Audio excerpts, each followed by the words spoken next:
And joining us here on Fox26Houston.com is Dr. Debbie Harwell with the University of Houston to talk more about Resilient Houston documenting Hurricane Harvey. Dr. Harwell, thank you so much for joining us.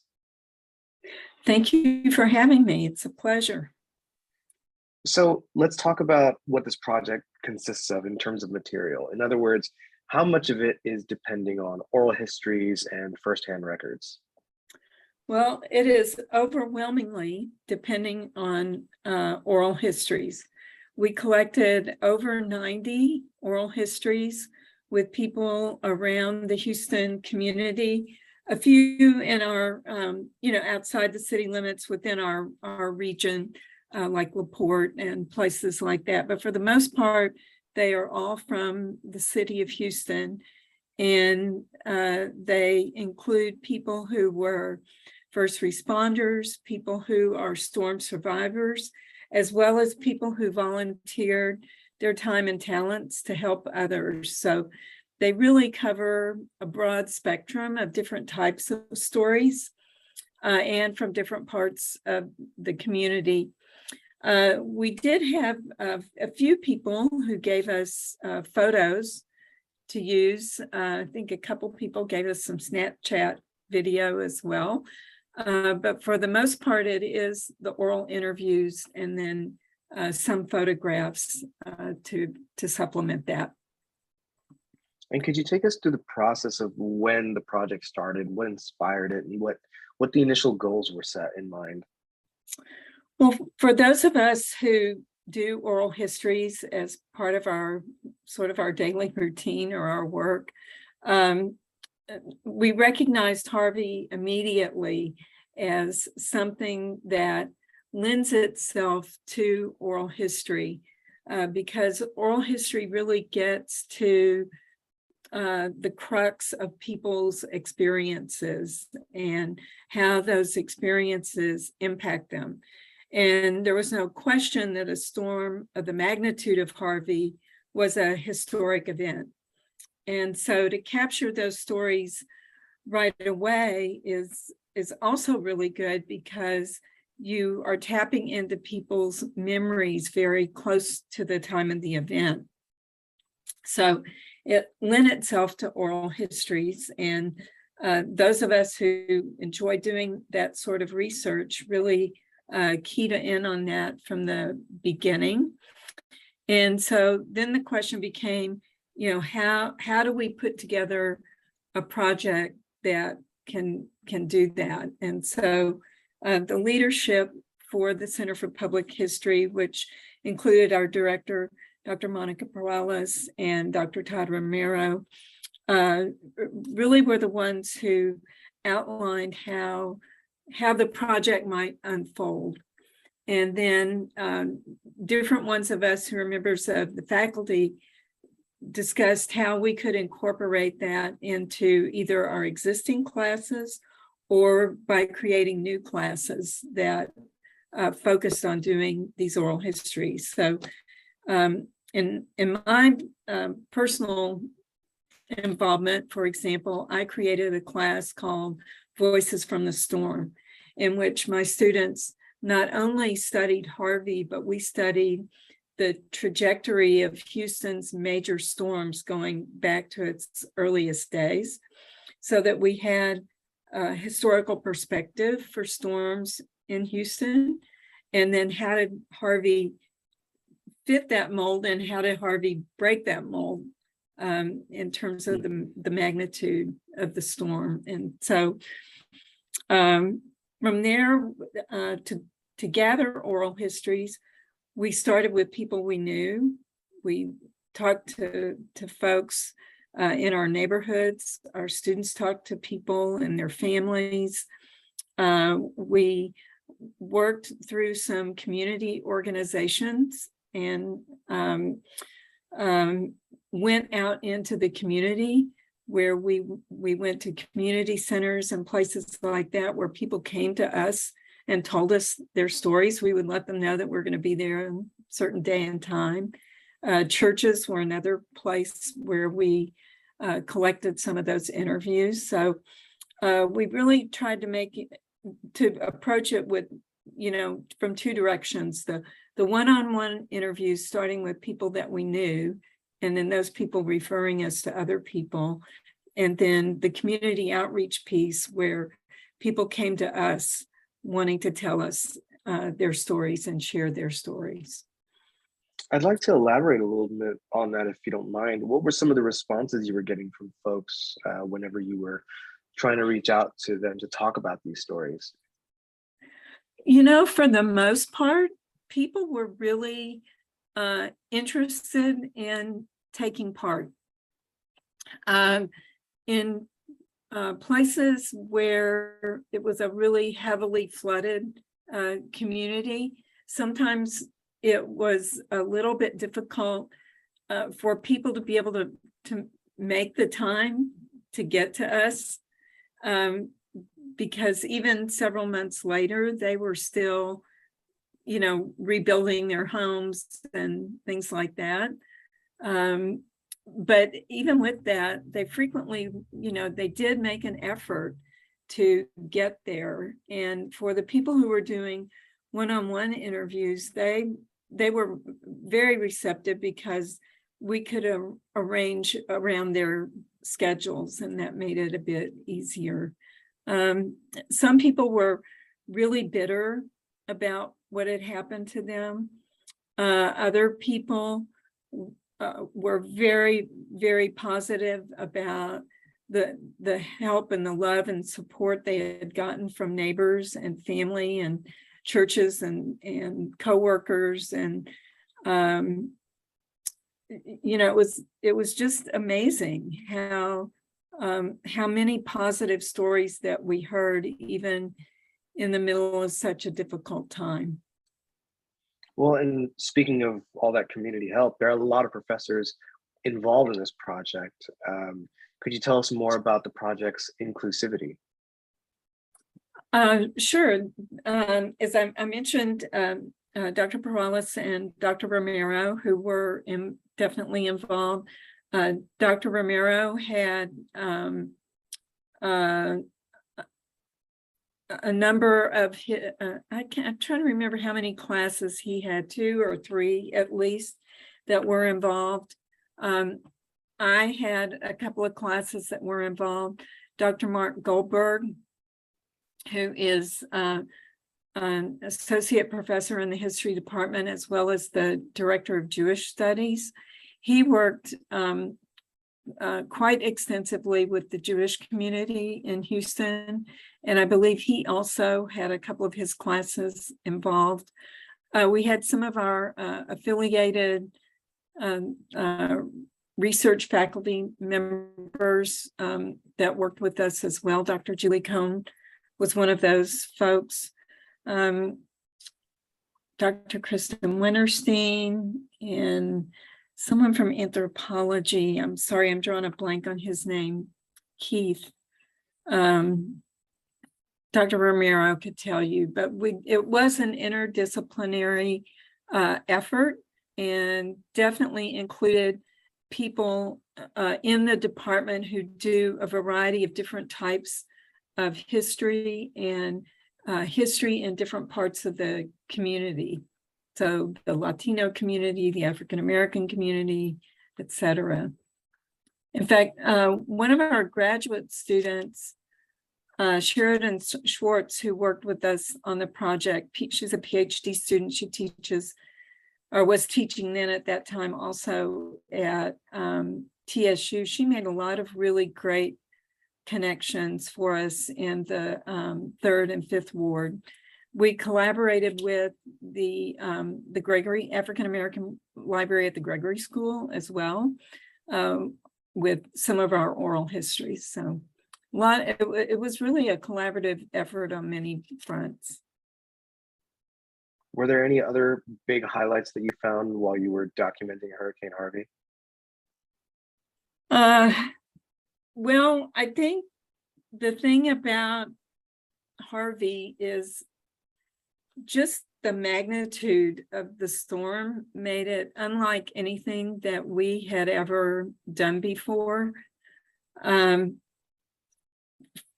me, I really like oral histories because people invite you into their life, and they share things oftentimes that they might not share with someone else, and you really develop a very personal connection with people doing this.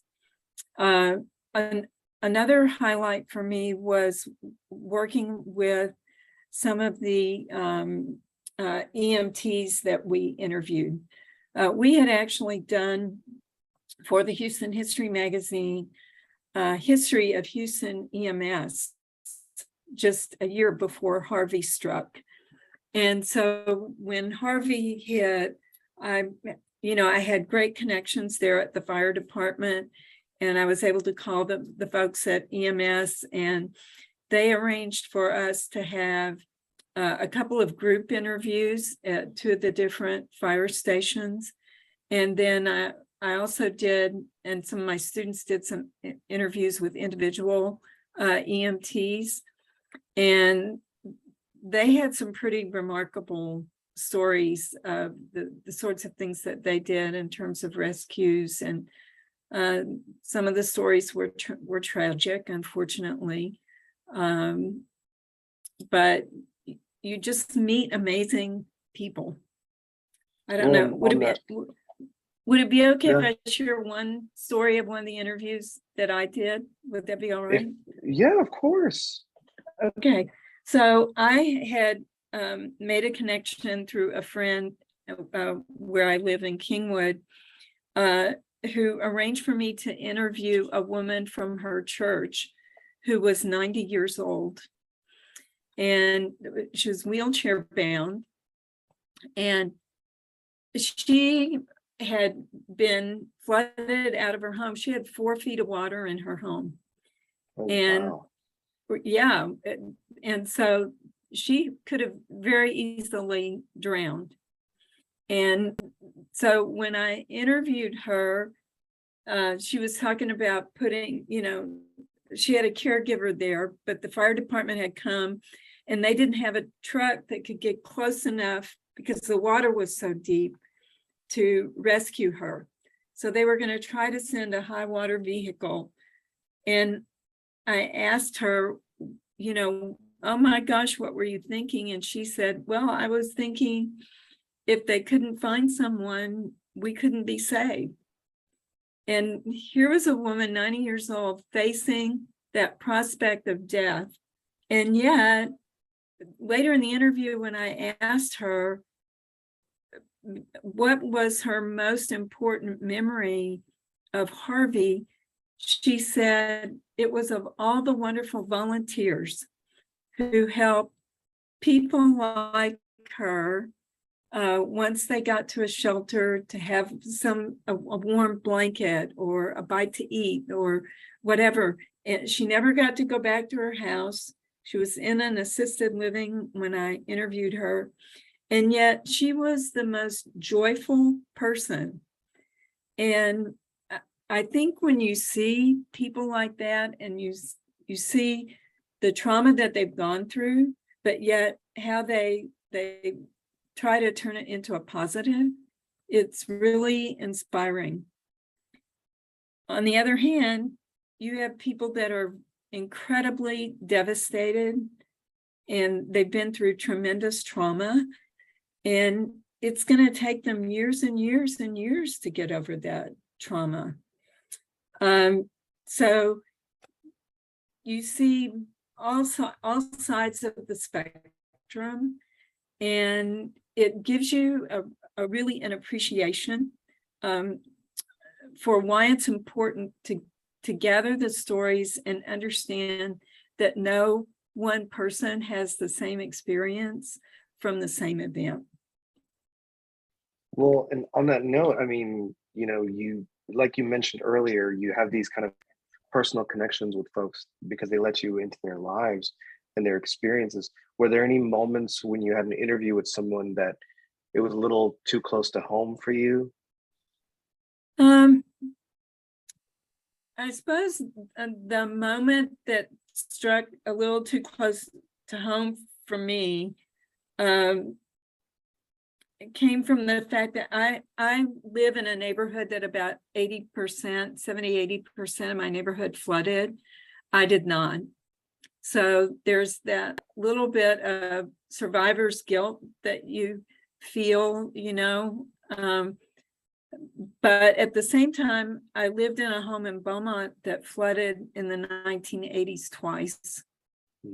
And so I was just so incredibly grateful that at this point in my life, I did not have to go through that again. But we have a daughter who was living in Pearland at that time with her family, and they had to be evacuated by a boat. And she did a video of their evacuation. And when she was being recorded, she started talking about how it reminded her about being evacuated from our home in Beaumont in the 1980s. And it just completely, I don't know, it just completely shook me up, because I thought, I can't believe that 30 years later, that's still a traumatic memory for her. And I didn't know that. We hadn't talked about it. Maybe she didn't even know that. I don't know. But that struck pretty close to home. Well, and here we are 5 years in now to Harvey. From a historian's perspective, what do you think would be some of the big takeaways, in the contemporary sphere people should be mindful of? I suppose my big takeaway is I don't think we've really learned our lesson yet. Unfortunately, the fact that even after Harvey, we seem to still be allowing people to build, or developers to build in floodplains, that to me is really problematic. The fact that we have had disputes about requiring new construction to be X number of feet higher than the 100-year floodplain or the 500-year floodplain level, that to me is also problematic, because those are things that right off the bat, without really any additional expense, at least from a government standpoint, would reduce the number of people who would flood in the future. Now, we've got some improvement projects that are in the works, and some improvement projects that have been completed in the interim, but we need more. And the public and the government are frequently reluctant to spend money on infrastructure. And even after an event like Harvey, when a year or 2 or 3 passes, or 5 in this case, although we had a few localized flooding events like Imelda in the interim, but we had floods in 15, 16, and 17 back to back. And then now we seem to have forgotten some of that. And the priority for spending on flood control and mitigation and whatnot seems to have, the interest in that seems to have waned.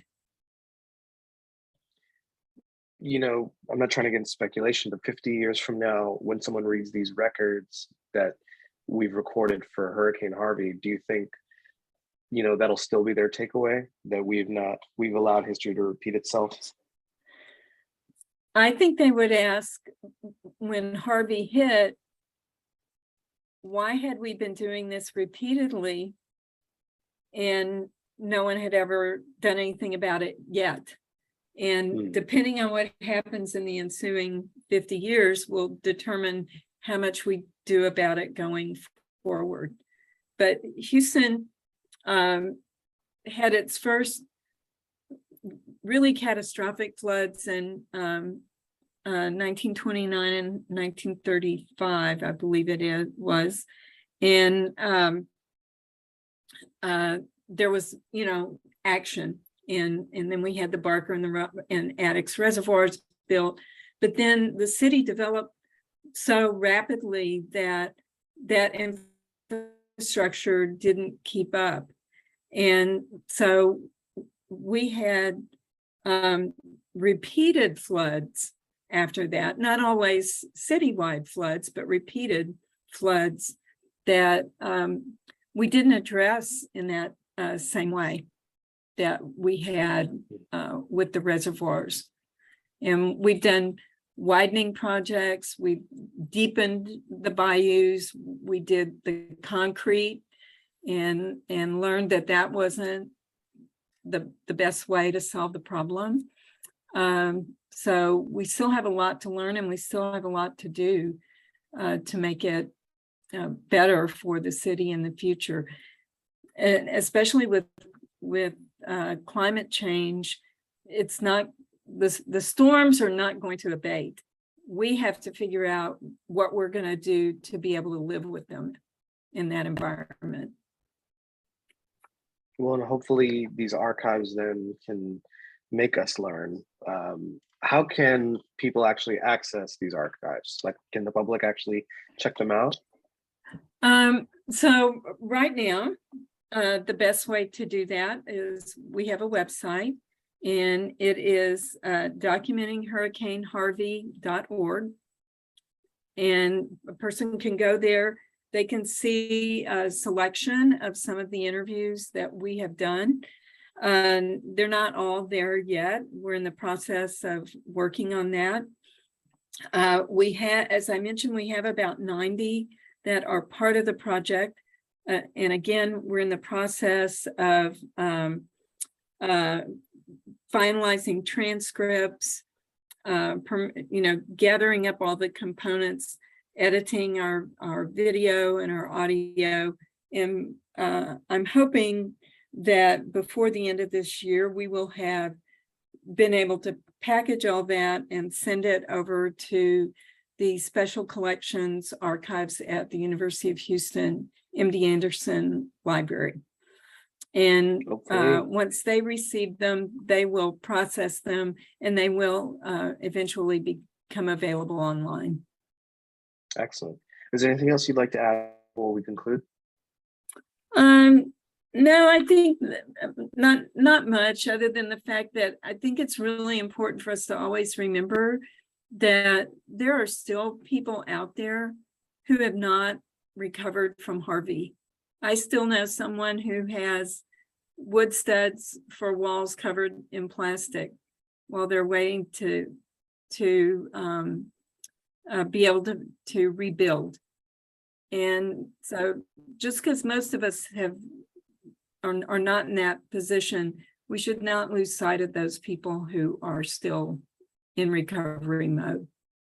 Absolutely. Dr. Debbie Harwell with the University of Houston, talking more about Resilient Houston documenting Hurricane Harvey. Thank you so much for sharing your insight with us. Thank you, Ahmed. I appreciate it.